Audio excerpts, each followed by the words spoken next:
we end this year with still one more One Piece chapter, which I did not expect we to have. Although I'm glad we did not get this in the new year, because I would have seriously been pissed off if this is the chapter we start with. And take off your earplugs now, because I'm gonna scream. This is the Angry Anime Fan! The despair reviewer, bringing my anger over the fact that, yeah, I still cannot forgive from having been defending Pudding for so many chapters, because this is One Piece chapter 851, and now it turns out she is just such a bitch. I'm still wondering why the hell did we see that Lola flashback? I mean, Oda is not the type of guy to throw something in just to throw us off. But now I'm actually seriously asking, did he throw in that flashback just to throw us off? Because if he did that, then I seriously have to say, that's the worst thing he could ever have done. I don't know anymore. All I know is Pudding is really being a bitch here, which I do not like. She's really a bitch in a bitch clothing, and she reveals that what actually managed to damage Riju is a special kind of bullet called Candy Jacket coming from a 36 caliber walker with something that can pierce even the armored suits of the Vinsmoke childrens. As Pudding keeps on showing faces and mocks out the fact that he drops his flowers and tries to lick a cigarette, but of course cannot, seeing that it's raining. And in the end, he can only cry. Oda, why? Are you seriously gonna break Sanji this much? It is unforgivable, the fact that you've done it. And yeah, you can say whatever you want, but Sanji is my favorite character. And when a favorite character goes through such hell as this, of course I'm gonna defend him. Then happens something very strange. And why am I saying strange? Well, I expected him to be dead by now, but Brook is actually standing his ground, albeit barely, still having a little bit crack in his faces. And of course cannot put a single scratch on Big Mom, who's by the way has summoned Zeus and Prometheus just like that Pound described. But Brook is actually trying to hold his ground towards a Junko. Do you know what that spell? That actually spells that it's not impossible for Luffy to hurt her. I'm just saying. Of course I know Brook is shaking and his skull is cracking, but the thought is still there. And it's also revealed that the reason why he actually didn't believe at first that Sanji would return was not because, well, Sanji will just be very fawn over a girl, because he believes he's just too kind.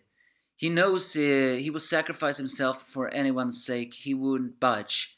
So yeah, I'm serious. And now when he has heard all this, what is Sanji gonna do now? I'm seriously asking. What? Is this some kind of... I know Sanji is too kind for his own good, which is why this breaks his heart even further. But just what can he do now? He was planning on sacrificing himself, and if only he could have been killed, then he would have been perfectly fine. But now his crew are also going to be in danger of being killed, which probably means that he must fight back. But Sanji lives with his convictions, so wonder what will happen. So Brook just says that he is going to take the road poneglyph, but also saying that his captain has a very strong conviction and only moves ever forward, which also in hinting that it's not impossible for him to fight Big Mom.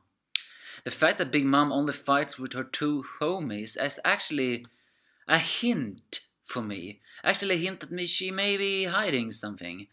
Or maybe it's not impossible to hurt her. After all, the fire homie Prometheus will work on Luffy, but not the thunder one. So he just says that if in the worst case scenario that Sanji decides he is unable to return, he won't blame himself. So, of course, Big Mom just mocks him, saying that Sanji won't return. That's the worst case scenario. It's not even one person going to die. Everyone might die, you know. What idiot takes death into consideration without when making a plan, my lady? So I have to say, as much as I hate the fact that Sanji is being continually thrown around like a rag doll, and as much as I want to drop him as my favorite character, I made a video that he was my favorite character, therefore I cannot do that. But I have to really give preps for Brook this arc. He has really outshined himself. So I'm glad at least he's my second favorite character in One Piece, because then as long as I look at him, I'll be fine. Of course, he still is badly wounded against Big Mom, so who knows. But Brook is not budging yet from this. So what will happen? Back in the mirror world, Carrot has tickled Brule until she finally talks, and she actually reveals that the mirrors are sentient. Seeing that they're in the mirror world, the mirrors can actually talk back to them. So they ask the mirrors, and they actually tell anything. So, but the thing is, they must know the kind of person to do it. So Carrot just takes a pen and saying that my speciality is drawing portraits. Which, by the way, I wonder. And elsewhere it's revealed that the third eye that from Pudding is actually a devil fruit. Well, maybe, well, it's not exactly confirmed if that is a devil fruit too, but it's revealed she does indeed have a devil fruit. The Memo fruit, which actually, she can take out memories similar to films and then cut them off, meaning that, and edit them. Meaning that that way she can make anyone forget everything about her. Back on the outside, Sanji has left the bouquet and left the stage. So will Sanji finally fight back? No, he will not. I no longer believe he will. So why am I still saying he's my favorite character? Because I made a video about that, and I cannot forget the past, okay? I know Sanji will not do anything, and he will not kick anyone. I sincerely have fallen into despair event horizon, and do no longer believe Sanji will fight back. So, if I'm proving wrong, don't get me wrong, I want to be proven wrong. I will be all the more happy if that happens. Finally, Luffy is, well, just still trying to take off his arms, which is actually, and Nami is just panicking with crying and all that stuff. And strangely enough, Oprah is the one who's gonna torture her for, in order to get out information about Lola, which Nami still is not gonna betray her friend, despite everything that Lola put them through, so to speak. I mean, I really need an answer to that question too. How the hell did Lola think her mother would love her? I mean, it's as I said in a theory video, does Lola suffer some kind of denial disorder? Or is it possible she's just that stupid? Well, she has proposed to, what was it, 4,444 people? So, yeah, maybe. And also pretty strange, what I meant is strange is that Oprah is the one torturing them. Well, I thought he actually cared for Lola, cares he did not. And also, there's one other thing I have to criticize before I forget. I liked how much Brook talked good about Sanji, how much he believes in conviction, and Brook has really evolved into a very strong loyal Straw Hat member from in just this timescape. And yet, I had to say, how come Nami disowned Sanji? I mean, what I'm trying to say is, Nami have been with Sanji way longer than Brook, and yet it is Brook that has the utmost faith in Sanji, and do not blame him. Then again, Nami did see the fight and all that stuff, so maybe it would have been different if Brook also saw it, but still, I have to criticize Nami here a little bit. Of all the people, you should understand pain. But then again, unlike she is a very emotional one.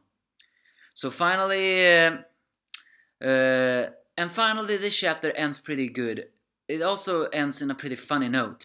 It's saying that even though when Luffy says that I'm gonna tear off my arms in 5 seconds, and Nami says, I don't want that. I don't want either. It's Opera and Luffy who says, don't be selfish. Oi. For a very depressing chapter, that was actually a pretty funny line. And finally, Finally, and now take out your air plugs because I'm gonna scream. Finally! We see Jinbei again, and he enters the scene where he 5,000 tiles Seiken punches Opera right into the wall. I do not know if he has knocked him out. We still don't know the name of his devil fruit, mind you. But Jinbei is here. He seems to have both his legs and his arms, which probably means that Jinbei must have lost his lifespan, which is, by the way, not good. I do not think he's not gonna tell. I also think he won't tell Luffy that, because, well, he won't want to worry Luffy.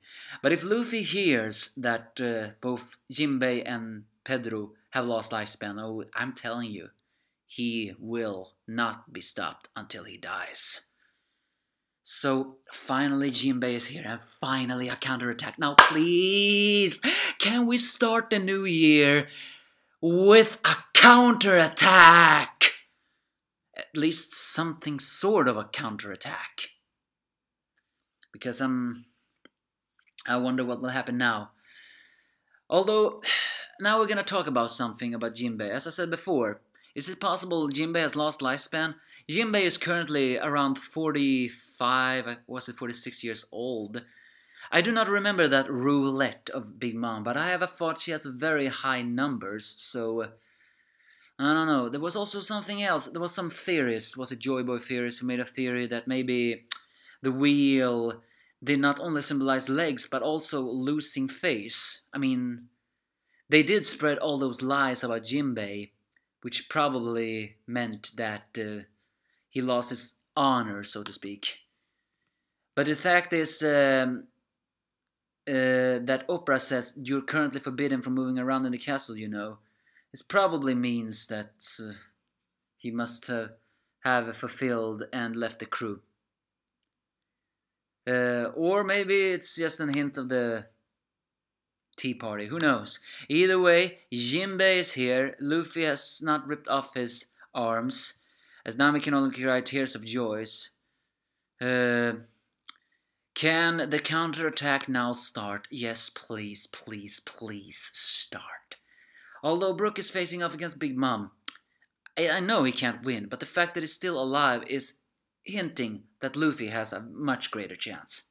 So give me your thoughts if you have any.